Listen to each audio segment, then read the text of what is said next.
ఇప్పుడు మనం 2025వ సంవత్సరం మార్చి నెల 1వ తేదీ నుంచి 31వ తేదీ వరకు ద్వాదశ రాశిలో 9వ రాశి ధనుస్సు రాశి వారి జ్యోతిష్యం భూత భవిష్యత్తు వర్ధమానం ఎలా ఉందో మన జానకిరామ్ని అడిగి చూద్దాం. జానకిరామ్ చూడు, ధనుస్సు రాశి వారి జాతకం చదువు, విద్య, ఉద్యోగం, వ్యాపారం, తరించిన కార్యం, అనుకున్న కోరిక, చేసే పనిది, నమ్మిన పనిది, బిజినెస్ది ఎట్లా ఉంది, వ్యాపారంది, తరించిన కార్యంది, అడవపడ్డ యోగంది, యోగం బలంది, తరించిన కార్యంది, యోగేశ్వరుడు యోగ బలంది. చూడు,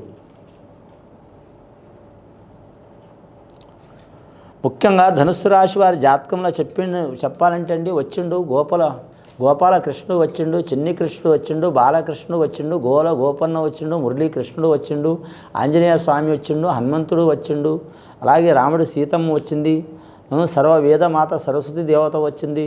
ధనుస్సు రాశి వారి జాతకంలో చెప్పాలంటే మాత్రం ధనుస్సు రాశి మూల నక్షత్రం వారు సరస్వతి దేవత పుట్టిందండి. ఈ రాశిలోనే సరస్వతి దేవత పుట్టింది. మూల నక్షత్ర జాతకులకు అద్భుతమైన యోగం ఉందండి. వారి జాతకంలో విద్యాపరంగా అనుకున్నది సాధించే అవకాశం ఉంది. అలాగే సమాజంలో గౌరవం తెచ్చుకునే అవకాశం ఉంది, పేరు ప్రఖ్యాతులు తెచ్చుకునే అవకాశం ఉంది. అలాగే విద్యాపరంగా చూడాలంటే మాత్రం లెక్చరర్లకు, టీచర్లకు అనుకూలమైన కాలం ఉంది.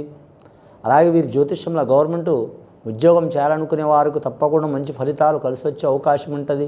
అలాగే వీరు కొత్తగా వ్యాపారం మొదలు పెట్టాలనుకునే వారికి తిరుగు ఉండదు. వీరి జాతకంలో చూడాలంటే మాత్రం ప్రైవేట్ రంగంలో ఉద్యోగం చేస్తున్న వారు కూడా మాత్రం అది ఎదురుపెట్టి ఏరే వృత్తి చేయాలనుకునే వారికి తప్పకుండా అనుకున్న పని జయమయ్యే అవకాశం ఉందండి. అలాగే స్త్రీలకు కావచ్చు, లేదా మాత్రం కళ్యాణమైన స్త్రీలకు కావచ్చు, గృహబలం కానీ, ఇల్లు కట్టడం కానీ, కొనటం కానీ, గవర్నమెంట్ నుంచి లోన్ తీసుకోవడం కానీ, స్థల విషయం కావచ్చు, ఖచ్చితంగా మంచి ఫలితాలు లభించే అవకాశం ఉందండి. అలాగే విద్యార్థులకు మాత్రం తిరుగు ఉండదు. పూర్వాషాఢ నక్షత్రం వారికి లక్ష్మీ ప్రాప్తి ఉన్నదండి. అంటే మూల నక్షత్రంలో సరస్వతి దేవతకు సరస్వతి అనుగ్రహం ఉంటే ఈ పూర్వాషాఢ నక్షత్రం వారికి లక్ష్మీదేవత అనుగ్రహం ఉన్నదండి. ఎక్కడ పోయినా ధనం వారికి సహకారం చేసే అవకాశం ఉందండి. ధనం సహకారం చేయటం అంటే లక్షలు కోట్లు రావటం కాదండి.